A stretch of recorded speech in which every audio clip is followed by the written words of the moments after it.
Common ion effect. नाम से ही पता चल रहा है यार कि इसमें जरूर कुछ कॉमन आयन का झोल रहा होगा, नहीं? तो एक स्टेटमेंट लिख रहा हूं, और ये जो कॉमन आयन है वो लीच और क्लियर से ही एक्चुअली प्रूफ होगा। The degree of dissociation of a weak electrolyte, degree of dissociation of a weak electrolyte is suppressed by the addition of another electrolyte containing the common ion। ठीक है, the degree of dissociation of a weak electrolyte is suppressed by addition of another electrolyte, है ना, containing the common ion। Maximum लोग यहाँ पर another electrolyte जो है, यहाँ पर लोग स्ट्रॉन्ग यूज करता है, लेकिन मैं बोलता हूँ स्ट्रॉन्ग जरूरी नहीं है यार, है ना। स्ट्रॉन्ग मतलब ये नहीं कि अल्फा का वैल्यू 1 होगा, उससे कम भी होगा तो ये सप्रेशन तो होगा ही यार। तो चीजें थोड़ा बहुत अलग मिलेंगी, बट ठीक है, तुम लोग कर लेना। एक्चुअली समझो इस बात को, क्या चीज है, कॉमन आयन कहीं पर भी आ जा रहा है तो क्या कुछ होना है। कोई भी ले लो, मान लो 2 एसिड है यार, एक सोच लो वीक एसिड है CH3COOH है ना, वीक एसिड है। तो ये तो अगर वीक इलेक्ट्रोलाइट है तो टूटेगा CH3COO माइनस में और H प्लस में। ठीक है भाई, तो इसका तो K तो फिक्स होना चाहता है ना, K इसका फिक्स्ड होता है, तुम लोग को पता भी है K इसका फिक्स कितना होता है। और एक मान लो तुमने इसके साथ कुछ ऐसा ले लिया, इसके साथ मान लो HCl ले लिया यार, ये एक स्ट्रॉन्ग एसिड है, स्ट्रॉन्ग इलेक्ट्रोलाइट है। ये भी जब टूटेगा तो क्या बनेगा, Cl माइनस बनेगा और साथ में भाई H प्लस बनेगा। समझियो जरा, H प्लस इधर भी है, इधर को भी H प्लस है, देखो कॉमन हो गया, कॉमन आयन हो गया एक्चुअली।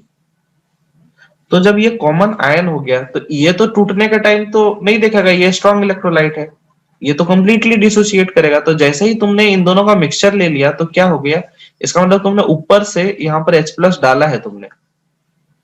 तो जब ऊपर से तुम यहाँ पर H प्लस डालोगे तो रिएक्शन क्या जाएगा, देखो तो टीचर्टलियस प्रिंसिपल के अकॉर्डिंग है ना, ये बैकवर्ड जाएगा। मान लो शुरू शुरू में यार इसके 100 मॉलिक्यूल थे या 100 मोल थे, पता चला कि इसका डिग्री ऑफ डिसोसिएशन काफी कम होता है, तो मान ले कि इसमें 5 टूटता था, है ना, ये 5 बनेगा, ये 5 बनेगा, टोटल इसमें 5 अगर टूट गया तो बच गया ये 95, मान ले थोड़ी देर के लिए। अब क्या बोल रहा है, तुमने ऊपर से तुमने क्या डाल दिया, H प्लस डाल दिया यार। सोचिए अगर तुमने ऊपर से H प्लस डाल दिया तो H प्लस डालने का मतलब क्या है, रिएक्शन किस डायरेक्शन में जाएगा बता जरा, क्योंकि इसको तो K को तो फिक्स रखना है ना यार, K को बच जाएगा। माइनस और H प्लस आयन का कंसंट्रेशन अपॉन CH3COH, तुम जानते हो। इसको K को अगर फिक्स रखना है तो इसको क्या करना पड़ेगा, ये बैकवर्ड डायरेक्शन में जाएगा, तभी जाके ये जितना ये बनाएगा उससे ये K मेंटेन रहेगा, नहीं तो इसका अमाउंट तो ज्यादा हो गया है। अब ऐसी परिस्थिति में क्या होगा, ये वापस से कंबाइन करेगा, ये इसके साथ कंबाइन करेगा, है ना, ये एक्स्ट्रा जो H प्लस आ गया तो H प्लस तो बढ़ ही गया, इसका अमाउंट बढ़ गया, तो वापस से ये इसके साथ कंबाइन करेगा। तो ये कंबाइन करेगा तो पता चला कि जितना पहले टूटता था, मान लो 5 टूटता था, 5 भी नहीं टूटेगा, हो सकता है 2 टूटा, हो सकता है 1 टूटा, ऐसा टाइप से। तो शुरू में मान लो 5% था इसका, अब कितना हो गया, 1% हो गया। तो यही बोल रहा है कि जैसे ही तुमने कोई एक ऐसा इलेक्ट्रोलाइट लिया है जिसमें कि कॉमन आयन है, मतलब इससे टूटने के बाद जो बनेगा और इसमें जो भी आएगा ये कॉमन आयन से। तो कॉमन आयन, देखो यहाँ पर ये दोनों कॉमन आयन हो गए ना, है कि नहीं। तो कॉमन आयन के वजह से यहाँ पर इसका जो डिसोसिएशन है ना, वो सप्रेस हो गया, तो इसी को बोलेंगे कॉमन आयन इफेक्ट, मतलब वो कम हो गया। बात समझ आई। अब जरूरी नहीं है तुम HCl ही लो, तुम हो सकता है मान लो इसमें सॉल्ट ले लेते अगर कोई, तब भी ऐसे होता। मान लो CH3CONA तुमने ले लिया तो ये भी तो पूरा पूरा डिसोसिएट करेगा, मान लो CH3CO माइनस और साथ में Na प्लस। तो देखो अब ये वाला कॉमन आयन हो गया ना। अब जैसे ही ये कॉमन आयन हो गया तो समझ ही रहे हो, इसका मतलब फिर से बाहर से तुमने क्या डाला है, ये प्रोडक्ट डाला है, तो बैकवर्ड रिएक्शन जाएगा और ये बैकवर्ड रिएक्शन करके ये बन जाएगा, isn't it. Common ion effect I think समझ में आ गया होगा कि क्या चीज कॉमन आयन इफेक्ट है यस सर। ना। मतलब डिग्री ऑफ डिसोसिएशन वो जो है जितना पहले होता था वो सप्रेस होके कम हो जाएगा। तो वही स्टेटमेंट लिखा हुआ है यहाँ पर, देखो बोल रहा है the degree of dissociation of a weak electrolyte is suppressed by addition of another electrolyte containing common ion. बात समझ गए। हाँ सर, समझ गया। ठीक है जी। तो अब तुम्हारा ये जो पहले सवाल था, अब देखो ली चैटलियर्स प्रिंसिपल यही तो यार कॉमन आयन को वैलिडेट करता था। अब बोल रहा नॉट एप्लीकेबल, ये तो गलत बात है ना यार। Yes sir. एक सवाल करते हैं पहले, उसके बाद पीएच वगैरह का बात करेंगे। कैलकुलेट डिग्री ऑफ डिसोसिएशन, मतलब डिग्री ऑफ डिसोसिएशन मतलब किस चीज की बात कर रहा है? अल्फा नहीं, ऑफ 0.02 m एसिटिक एसिड, है ना, if it's Ka equal to 1.8 into 10⁻⁵। अगर उसका Ka दिया हुआ है कि 1 पॉइंट, अच्छा वो K अगर नहीं दिया रहता तब भी हमने पता था, would be the degree of ionization, what would be the degree of ionization of the solution if it contains 0.01 m sodium acetate to calculate degree of dissociation। Alpha बताना है, K दिया हुआ है, C दिया हुआ, आराम से अल्फा आएगा। अल्फा का फॉर्मूला क्या होता है? Under root K upon C। A by C. तो वो तो ऐसे ही आ गया। What would be the degree of Yes, sir. Ionisation, है ना, of the solution if it contains 0.01 sodium acetate. अब देखो यहाँ पर कॉमन आयन आ गया, तो कॉमन आयन के Yes, आ sir. जाने की वजह से क्या कुछ फर्क पड़ेगा? सबसे पहले तो एम ही निकाल दिया अल्फा। अल्फा पहले, अल्फा इक्वल टू क्या हो जाएगा? Under root K upon C, है ना। तो अंडर रूट K का वैल्यू कितना है? 1.8 इंटू 10⁻⁵, 3 into 10⁻² आएगा. और ये 0.02 नहीं, ये तो यार बड़ा बढ़िया आ रहा है। 3 into 10 के पावर -3 3 इंटू 10⁻⁻2 -3 ना रे, 10⁻². ये आ जाएगा ना, स्क्वायर रूट हो गया ना, तो यहाँ से अल्फा निकल गया यार। अब बात है, अल्फा तो निकल गया, मेनू क्या चाहिए फिर? हमको चाहिए कि अगर मान लो ये सोडियम एसिटेट डाल दिया इसमें, भाई एसिटिक एसिड था स्टार्टिंग में, है ना, एसिटिक एसिड था, ये टूट के बनता था CH3COO- और साथ में H+। अब भाई साहब हमने डाल दिया सोडियम एसिटेट CH3COONA, तो सोडियम एसिटेट जैसे ही डाला, ये तो सॉल्ट है यार, ये पूरा पूरा डिसोसिएट करेगा, CH3CO- और Na+ बन गया ऐसे। नहीं, अब जरा गौर से देखियो, यहाँ पर ये कितना डिसोसिएट किया हमें नहीं पता, है ना, मान लो ये X है ना, लेकिन ये सॉल्ट जितना भी लिए होंगे ये कंप्लीट डिसोसिएट किया होगा। सॉल्ट कितना हमने लिया है? सॉल्ट है 0.01, है ना, ये 0.01 हमने लिया है, तो ये कंप्लीट डिसोसिएट किया होगा, तो ये 0.01 रहा होगा ना, और ये 0.01 यार, इसका तो काम नहीं है, ये तो हमारा कॉमन आयन आ गया। अब इसका K तो फिक्स रहेगा नहीं, तो Ka इक्वल टू क्या होगा? CH3COO-, ये ऊपर वाले के लिए लिख रहा हूं, into H+ divided by CH3COOH, है कि नहीं? अब देख, ये जो आया ये एक्चुअली X+ ये 0.01, और मान लो ये भी X, हमें फिलहाल नहीं पता, ये जितना टूटा हुआ रहेगा प्लस 0.01 ऐड हो जाएगा ना, ये X, और यहाँ पर ये जो भी है 1 - X ऐसा करके, है ना, जितना कंसेंट्रेशन है, या C अल्फा के टर्म में लिखना चाहो तो C अल्फा के टर्म पे लिख सकते हो। नहीं, मान लो इसका कंसेंट्रेशन C है 1 - अल्फा, ये C अल्फा, ये C अल्फा, तो C अल्फा प्लस 0.01 ऐसा हम लोग लिख सकते हैं ना यार। Yes sir. Yes sir. तो यहाँ पर क्या लिखोगे देखना, K इक्वल टू लिखोगे क्या? C अल्फा प्लस 0.01, और ये कितना लिखोगे? C अल्फा, H+ आपका कंसेंट्रेशन देखो C अल्फा, है ना, डिवाइडेड बाई C1 - अल्फा, और ये K, तो ये कुछ कैंसिल आउट होने लायक है, तो Ka का वैल्यू कितना दिया हुआ? 1.8 इंटू 10⁻⁵, और C अल्फा। अच्छा एक बात बताओ, कंसेंट्रेशन है 0.01, अल्फा पहले डिग्री ऑफ डिसोसिएशन जो थोड़ा बहुत था भी, अब तो इसके आने के बाद तो अभी और भी खत्म खराब हो जाएगा ना यार, अल्फा जो था वो भी खत्म हो जाएगा, क्या बोलते हो? Yes, sir. Yes sir. तो इसको नेग्लेक्ट कर ही रहे क्या? इसके हाँ सर। हाँ सामने तो ये नेग्लिजिबल चला जाएगा, अल्फा भी इधर नेग्लिजिबल है, तो मतलब क्या हो जाएगा ये?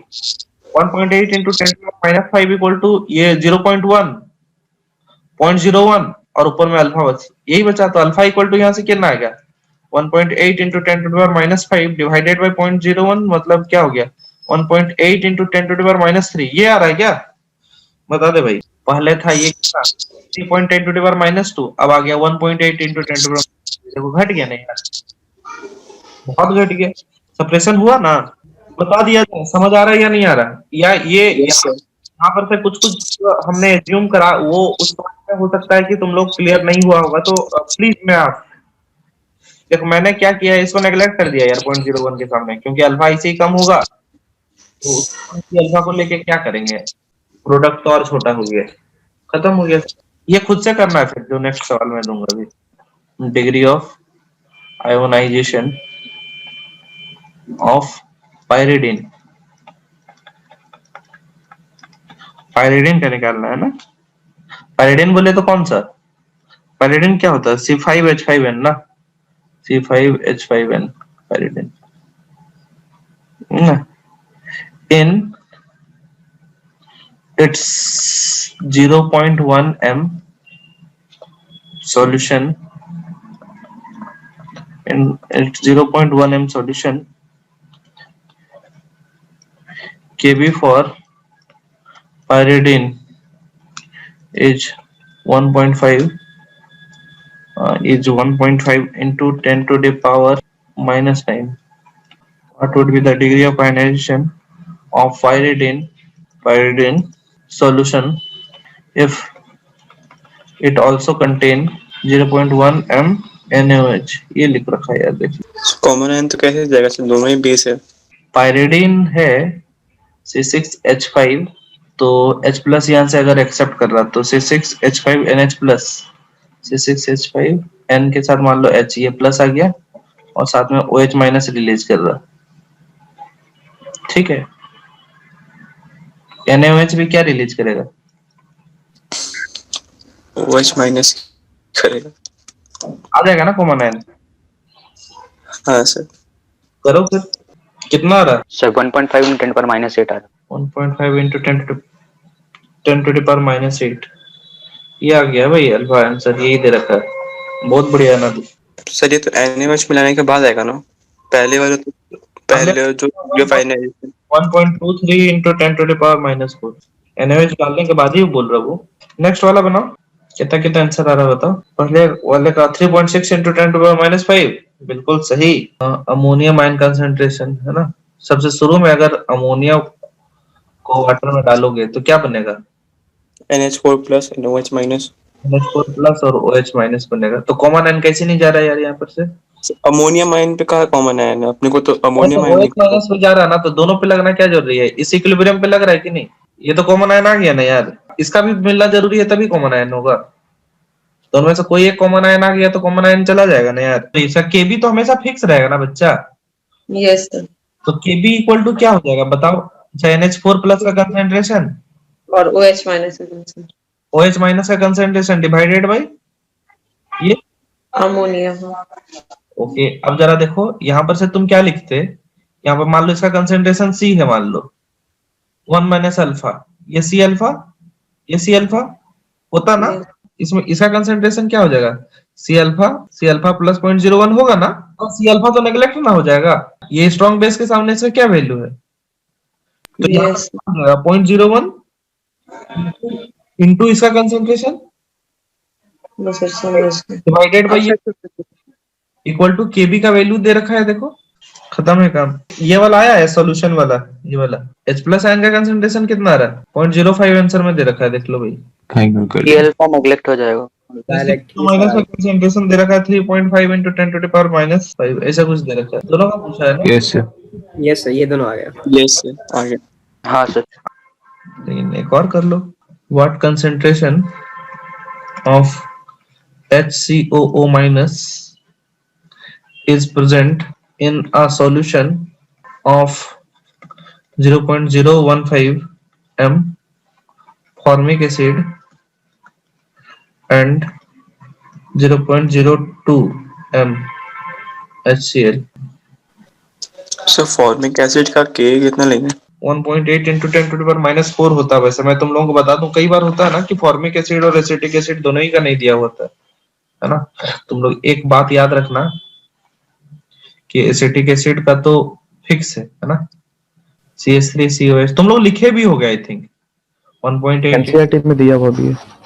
और फॉर्मिक एसिड का ना देखो ये इससे ज्यादा एसिडिक है ना, तो ये बस एक फर्क पड़ जाता है 1.8 इंटू 10⁻⁻4 हो जाता है ये, है ना। और पीएच जैसे इसमें क्या होता था 4.74, तो ये एक और घट जाएगा, ये 3.74 है ना।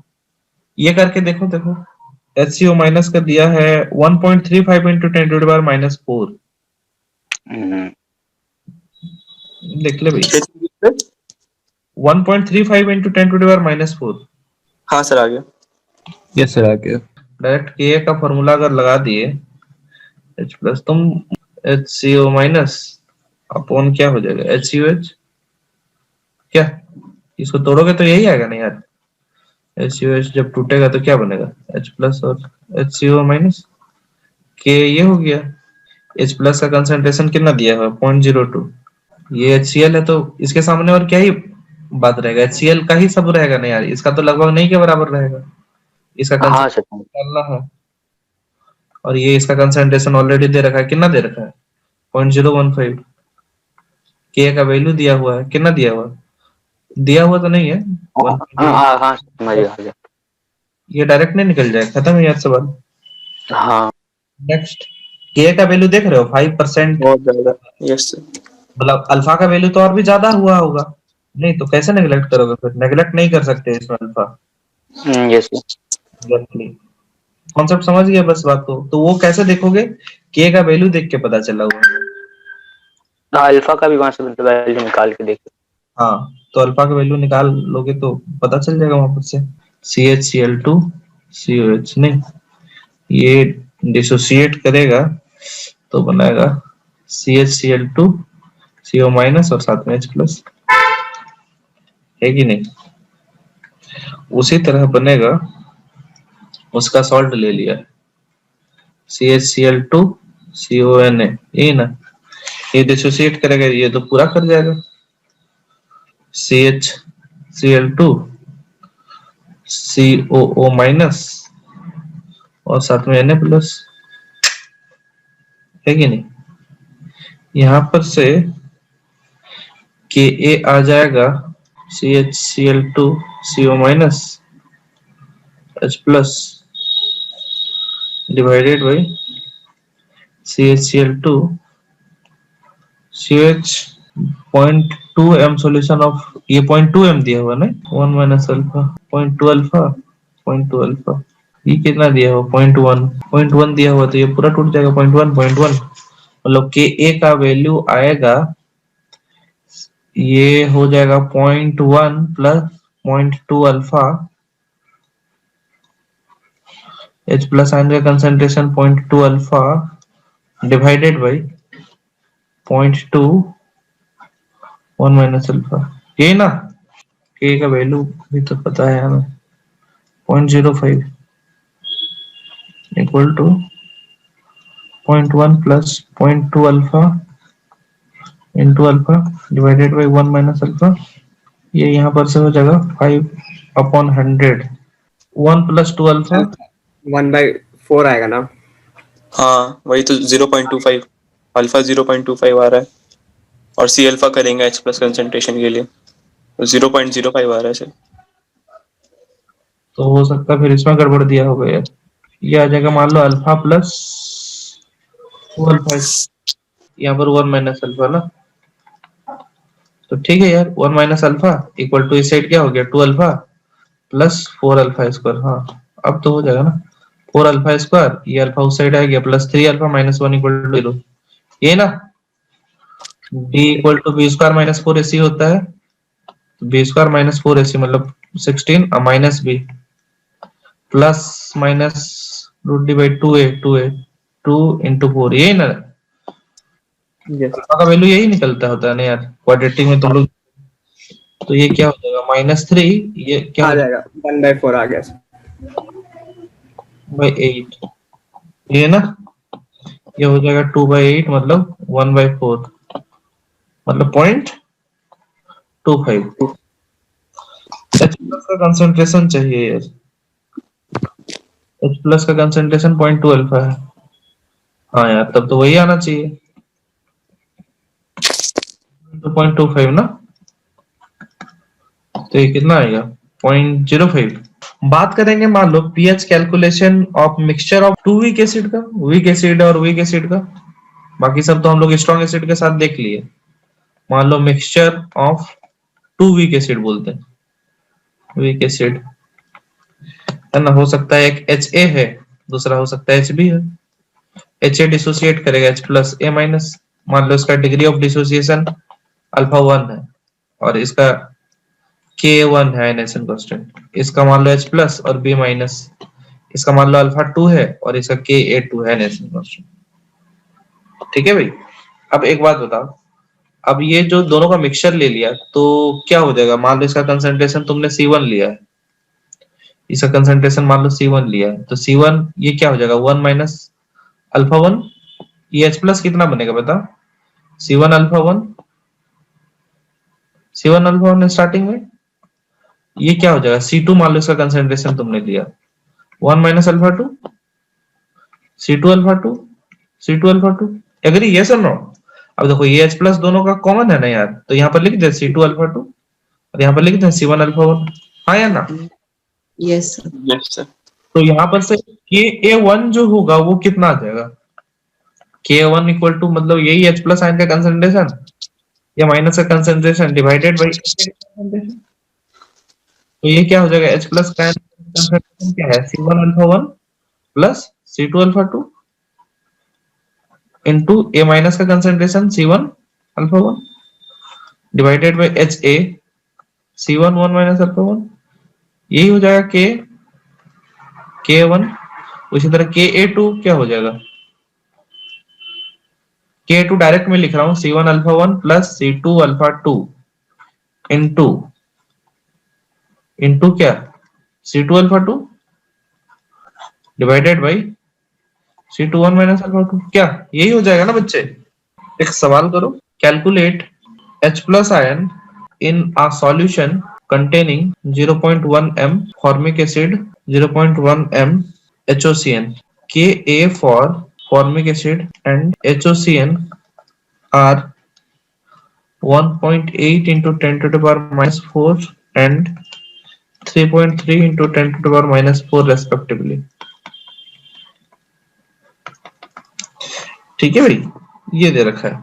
मान लो एक है HCOH, ये जब डिसोसिएट करेगा क्या बनाएगा, HCO माइनस और साथ में H प्लस और एक क्या लगाया हमने HOCN। ये जब डिसोसिएट करेगा तो क्या बनेगा, ऐसे लिख रहे हैं OCN माइनस और साथ में H प्लस। क्या ये तुमने लिया है पॉइंट, अच्छा दोनों 0.1 m ही है ना।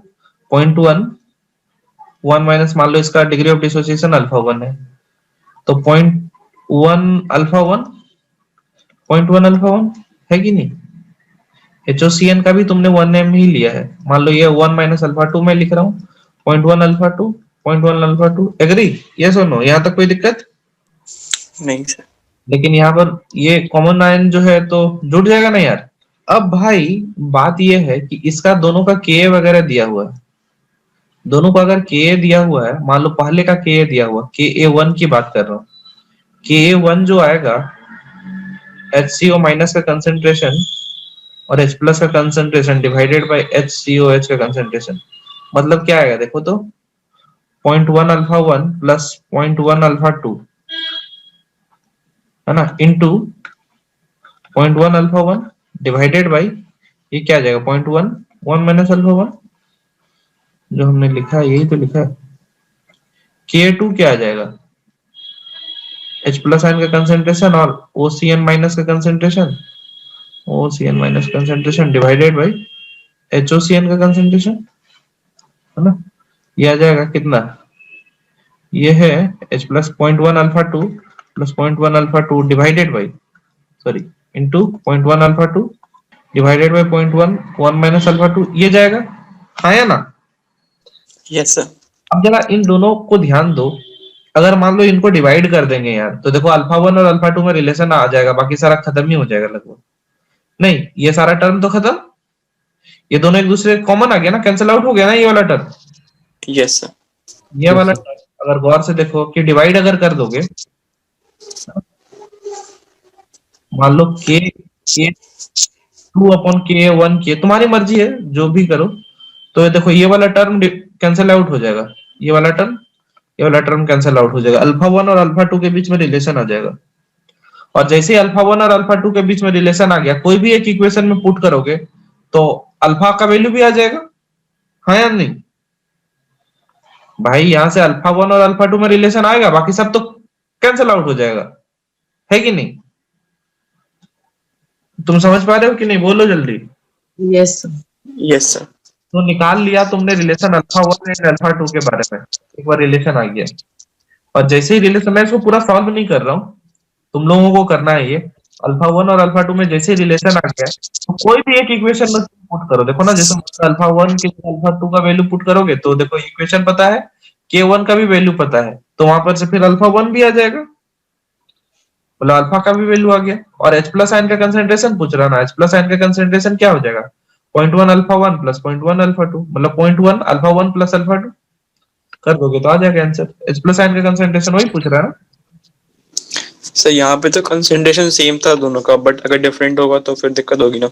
हाँ, तो फिर उस तरह का कैलकुलेशन नहीं देगा ना रे।